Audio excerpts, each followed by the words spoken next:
Well, welcome to Christchurch. Thank you for coming this way. Now, Thank you, Peter. what makes you do this talk around the world? Can you tell us why you do it? Well, there's a few reasons. One, I'm a teacher. It's not what I do, it's who I am. At my core, I was born to teach, apparently. It's something within me that when I was 6 years old, I was teaching my 4.5-year-old sister. She didn't appreciate it, and it didn't work out very well, but I think I'm better at it now than I was then. More importantly than that, I am collating evidence produced by other climate scientists and adding up the feedbacks in the absence of global dimming in a way that other scientists are not willing to do. I think they're not willing to do it because they would not be supported in their work if they did do that. I'm in a unique position in that I don't rely upon a paycheck. I should put that another way. I'd like to rely upon a paycheck, but I haven't received one for more than 7 years. So I'm in a position that I can that I can present all of the evidence, that I can stack up these bits of information that come from the silos within the academic system and put them together, and as a conservation biologist point out what it means for our species and many others. So I think a few other climate scientists are able but unwilling to do that, and for the most part climate scientists are specialists, so they aren't even able to take a relatively holistic picture of what we're doing to the planet. Okay, so if we look at here, we've got a built-up cathedral which came down in an earthquake. We've put a fence around it, and we've got some plants, that have been planted. What is the difference? We can check a building to see if it's okay, if it's safe to go in the building. How do we know it's safe to carry on living on our planet? Well, James Hansen pointed out in the 1980s, including a presentation to the United States Congress in 1988, that 300 parts per million carbon dioxide in the atmosphere, or at the very most 350 parts per million carbon dioxide in the atmosphere, was the absolute upper limit beyond which we could not cross. Well, now we're in a position that we will never see 400 parts per million. We've exceeded that number, and it's inconceivable that we're going to drop down below that. The safe upper limit with respect to carbon dioxide in the atmosphere was no more than 350 parts per million. We crossed that Rubicon a long time ago. And then tack on methane and the other handful of greenhouse gases in the atmosphere. We're past the point of no return. We're beyond red lights blinking, danger, danger. We are over the cliff at this point, and there's no stopping the runaway train. So when will people become interested? Because it's a bit like a cooking frog on a pot. So when do you actually think that most people will say, this is serious, I'm panicking now? Yeah, I think most people will become interested shortly before they die. Until that point, they won't, because it doesn't impact them directly until they don't have food on their table, until they don't have water coming out of their taps, until it's too hot for them to thermoregulate and keep themselves at a low enough body temperature that they can survive. I don't think most people are willing to make any sort of significant change or even take on the idea of their own deaths. It's one of the things we don't talk about in this culture, much less the kinds of changes that might have been necessary 20, 30, 40 years ago to turn this sucker around. No one's going to do anything about it, and we just have to accept the fact that no one wants to do anything about it, and, right. And we're toast. And I think we're there. I think because of the temperature locked in over the course of the next decade, that there is no way humans will survive in that decade because of what's already built into the system. Even if we take every conceivable action, short of 20 or 30 miracles, I don't see us persisting in light of the profoundly high temperature in our near future. So I suspect that woman was right. Yeah. And someone else recently said to me, well, we've got to get on living with life, because if we're worried about climate change, we're not going to change it. So humans are not very powerful. So should we just carry on living life as nothing's going to happen? Well, I think at some level that's actually accurate. one of my messages is to remain calm. Nothing is under control. It's certainly not under our control, yours and mine. We can worry, we can put out news stories every single day, and it's not going to have much influence. What we do have influence over is the individuals in our lives that we come into contact with on a regular basis. That's what we have control over. Beyond that, human beings and a great amount of control, I think that's pure hubris. So I think we collectively, through the Industrial Revolution, have triggered events that are beyond our control at this point, and the planet has taken over. And the direction the planet is headed is not going to be favorable for us. We're in the midst of the sixth mass extinction of planetary history. That's not going to turn out well for us. Does that mean we shouldn't do anything, or that we should do something, or that we should just keep living like we are? I don't know what that means for you. I barely know what it means. We don't line for with predictions, but if the worst thing happens, in your case, would you conceive a methane explosion or something like that being the worst case scenario? Oh yeah, it could very well be that we have no habitat for humans on this planet in an unbelievably short period of time. Say, for example, something causes this set of living arrangements we call civilization to go away. Say we lose the global dimming, then we go to a temperature that's well above a temperature that has harbored humans at any time in our history, in a matter of days, maybe weeks. So this is the sort of thing that can happen pretty much any time. How do we live in light of that information? I think we remain calm. Nothing is under control. It's not under our control. And we live with urgency, because we were never promised another day. We were never promised another minute. We could get hit by an asteroid, or in Christchurch, a falling building, pretty much any time. How do we live in light of that information? How do we live with urgency? How do we practice decent behavior? And we all know what that is with respect to compassion for other people and so on. How do we do that in light of the terminal diagnosis we were given when we were born? That's an individual's choice. And so what are you doing personally? You're taking this message. Well, I've been aware of this information for some 14 years now. So what I'm trying to do, and frequently failing, is demonstrating compassion towards other human beings and to the rest of the living planet. I'm trying to act with kindness for people and give non-human species an opportunity to persist a while longer on the planet. So I'm trying to act with urgency as if my days are numbered, and I'm also trying to act in a way towards other people that my mother would be proud of, I suppose. You know, with decency and with respect, and to treat people like I want to be treated myself, all the time instead of just occasionally when it's convenient for me. If you look at the mainstream media, how do you think they would handle the forecast that, things might get out of control rapidly? Do you think? Yeah, I think they'd handle that very poorly. I think they have handled it very poorly. The mainstream media in the United States, and by extension the world, are really owned by very few companies. And their message is a corporate message.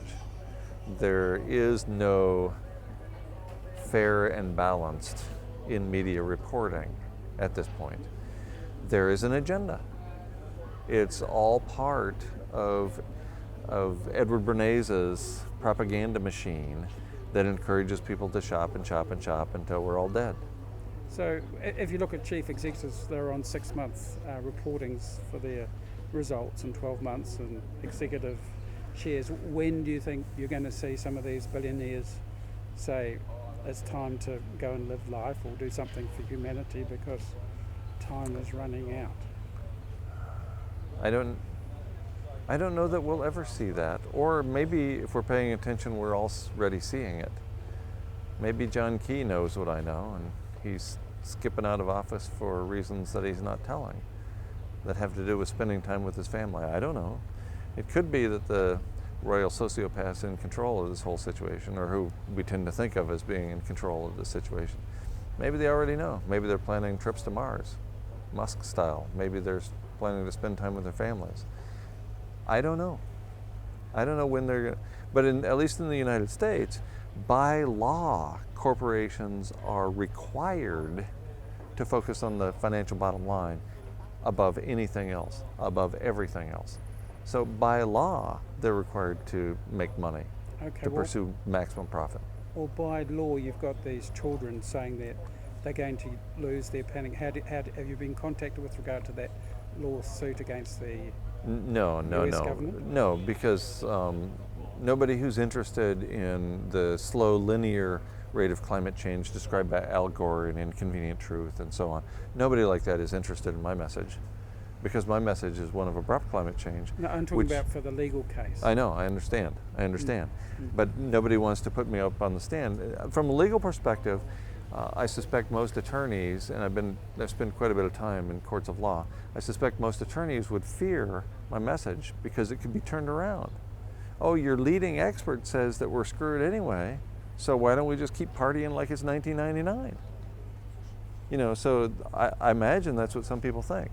I think there's plenty of legal precedence and impetus to sue a whole bunch of people, including the fossil fuel companies that are mandated to make money and that everybody thought was awesome when they had shares in those companies. I think it's great what the kids are doing.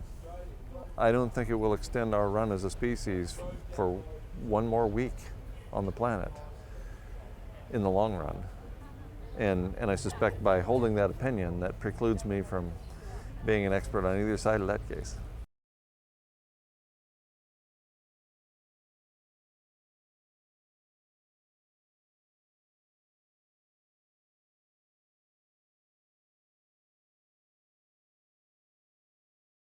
With regards to your book that you have written, when did you first start writing books? Oh, I think my first piece of social criticism in book form came with a book in 2005 called Killing the Natives: Has the American Dream Become a Nightmare? My first book, as I think back, was actually a glossary, a dictionary, a glossary of fire management terms used in the United States and Canada. Right. My first real writing book, beyond just a compilation, was a book on the ecology and management of North American savannas, and that came out in the mid-1990s. Okay, well, when did the UN work out, and how did they work out 1 degree increase in climate change? Yeah, the United Nations Advisory Group on Greenhouse Gases in 1990, October of 1990, came to the conclusion that above 1 degree Celsius higher than the 1750 baseline temperature, that 1 degrees was the absolute upper limit which we could not cross, or we would trigger a bunch of these self-reinforcing feedback loops, that the climate system would spin out of, quote, human control. It was about a year before that Noel Brown, the New York director of the United Nations Environment Program, said we have a 10-year window in which to solve the carbon dioxide problem. So that was published by the Associated Press, which means it made it into almost every newspaper, every major newspaper in the United States on June 29th, 1989. So we had a 10-year window to solve the problem. We didn't solve the problem. October of the following year, 1990, the United Nations concludes that if we get somewhere between where we were at then and 1 degree Celsius above baseline, we'd trigger these self-reinforcing feedback loops. David Spratt, climate researcher, concludes that probably the major tipping point, the point we could not cross, was about 0.5 degree Celsius. We crossed that Rubicon really quite a long time ago. Okay, if we say when the World Trade Center came down, the increase in temperature during the day went up. Right. Somebody went out on September 14th, 2001, and pondered the question, does the loss of those contrails from United States aircraft, has that had any measurable impact on the world climate system? And what he found was, yes, it did. Stunningly, just from United States planes not flying, the coal-fired power plants were all still going, planes were flying around the world in other countries. And what he reported the data in such a way that we can't really tell how much of a temperature increase or decrease there was. There was a 1 degree Celsius increase in the range of temperature. So probably what that means is there was about a half a degree increase in daytime high temperatures and a half a degree decrease in nighttime low temperatures, which makes sense if you look at the contrails as being similar to clouds. Clouds hold down the heat and keep it warmer at night, so if there's fewer clouds, it's going to be cooler at night. They also block out the incoming radiation during the day, so if they're absent, it's going to be warmer during the day. But it was the take-home message from that story, from that little piece of research conducted 3 days after 9/11, is that just the grounding of United States airplanes had a profoundly measurable impact on the temperature of the planet. Right, so because global dimming, they say that it reduces the temperature, but in the not too distant future the temperature will increase and run away. Could you explain how that will happen? Right, so global dimming is something we've known about for a while. There's a BBC documentary or program about it from about 10 or 11 years ago, but it didn't really sneak into the referee journal literature, and this is often the case. The referee journal literature is very conservative. So the first significant paper I'm aware of was published in late 2011 by James Hansen and colleagues, and it found that the complete absence of global dimming would cause the temperature to increase 1.2 plus or minus 0.2 degrees Celsius. If we completely eliminate all global dimming that is happening, and two subsequent papers have demonstrated that that original paper was quite conservative. That's typical, again, in the scientific community. What global dimming is, or the aerosol effect, as it's sometimes called, a little short explanation goes something like this. In addition to industrial activity putting greenhouse gases into the atmosphere, like carbon dioxide and methane and water vapor and so on, which serve as blankets to hold the heat close to the Earth, at the same time industrial activity does that, it also puts up particulates into the atmosphere that act as an umbrella over the entire planet. Mostly those are sulfates. Mostly those are sulfates produced by burning, quote, low-quality coal, or coal that is high in sulfur. So sulfates go up in the atmosphere and act as an umbrella, so the sunlight that's coming in never makes it to the Earth's surface. It gets bounced out. What does come in, some of that long-wave radiation gets trapped, so the heat gets trapped by greenhouse gases. So the global dimming factor at this point appears to account for about 3 degrees Celsius. So if we stop all industrial activity, then within a very short period of time, judging from 9/11 and the research done 3 days later, that could be in as little as 3 days. In any event, days or weeks after all industrial activity ceases, it looks like we're headed for about a 3 degrees Celsius global average temperature rise. That's profound. According to the grandfather of climate science, James Hansen, humans have never been on the planet at about 2 degrees Celsius above the 1750 baseline. We're currently about 1.6 degrees Celsius above that baseline. If we had 3 more, we're at 4.6. We'll call it just 4.5. That's a huge number, and almost certainly would remove habitat for our species and many others on the planet in a very short period of time. What do you think these experts who come up with this information, we have politicians, how do you think they respond to habitat? Do you think they can relate to habitat, or do you think they're living in a bubble of supermarket or shopping with their credit card? I think even a lot of climate scientists don't understand the concept of habitat. I'm a little unusual among climate scientists in that I'm a conservation biologist. So I study, as a result of being a conservation biologist, I study extinction, speciation, and habitat. Most climate scientists have degrees in astronomy and physics. The occasional engineer. James Hansen has degrees in astronomy and physics. So I wouldn't expect him to understand ecosystems and how they function. I wouldn't expect him to have a basic understanding of ecology, much less conservation biology. So I think climate scientists frequently underplay the influence of habitat.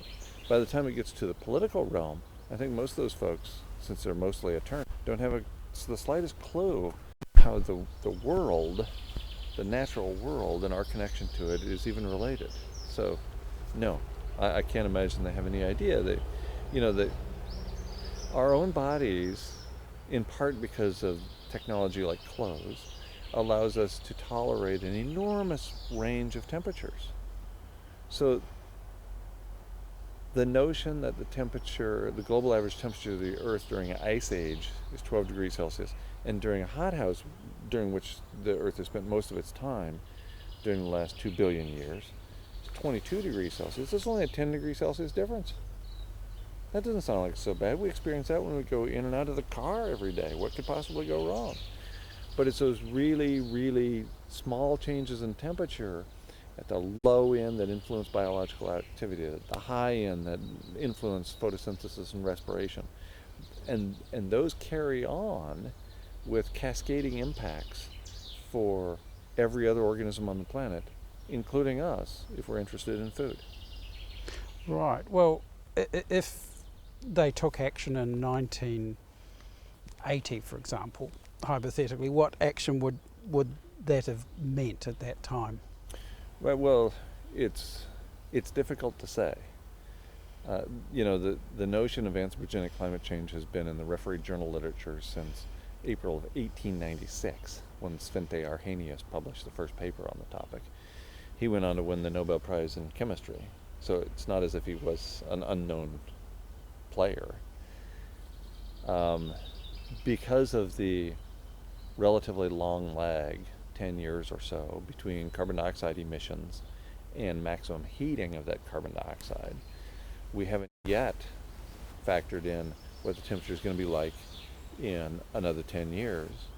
It looks like that's going to add about 1 degree because of carbon dioxide and the attendant increase in moistening the upper troposphere. So let's say somebody decided at the level of the highest powers of politics in the world that we're going to climate change. Say Ronald Reagan, instead of having the malignant growth, and that was attributed to the decline of the ozone layer. Let's say he decided at that point we're going to tackle climate change. And in 1980 and through the 1980s, the roaring 80s, economically, from the perspective of the Reagan and Thatcher administrations, we were all about economic growth on this planet. And it looked like what could possibly go wrong with that? We didn't understand the full consequences. Now we know, based on work done mostly by Tim Garrett at the University of Utah, that civilization itself is a heat engine. It doesn't much matter how we power it, whether it's fossil fuels or solar panels, which require a lot of fossil fuels, or wind turbines, which require a lot of fossil fuels, and so on. Civilization itself is a heat engine. So to turn off the heating, we have to turn off the heat engine, which is civilization itself, which means no fuel at the filling stations, and no food at the grocery stores, and so on. And I don't think anybody's, certainly in positions of political power, I don't think those folks are interested in turning off the heat engine because of the mass suffering that would ensue. So, has Donald Trump been the next president-elect of the USA? Has he inherited a hospital pass that could end in civilization if, for example, the methane suddenly goes poof? Oh yeah. It wouldn't, we're headed for an ice-free Arctic in the relatively near term. An analysis conducted by the U.S. Naval Postgraduate College says 2016, plus or minus 3 years, will give us an ice-free Arctic. Well, I'd say we dodged a bullet the last 3 years and then this year too. But an ice-free Arctic is not in our distant future. Can't imagine we get through the Trump administration, even if it's only 4 years, without an ice-free Arctic. What does that mean? It means enormous heating because of the concept of latent heat, and also because of the concept of methane, as you pointed out, methane pouring out of the Arctic Ocean. So we're going to get a bomb of methane that goes off in the Arctic, and that's going to warm the planet catastrophically, which is going to reduce civilization to a shadow of its former self, as we're unable to grow grains and distribute them at scale. This civilization, like all others, depends upon the ability to grow, store, and distribute grains. Daniel Quinn, the award-winning author, wrote long ago his definition of civilization. They lock up the food. And we do that with grains. We've been doing that for a long time. So it could be that Donald Trump is going to end up in the wrong place at the wrong time.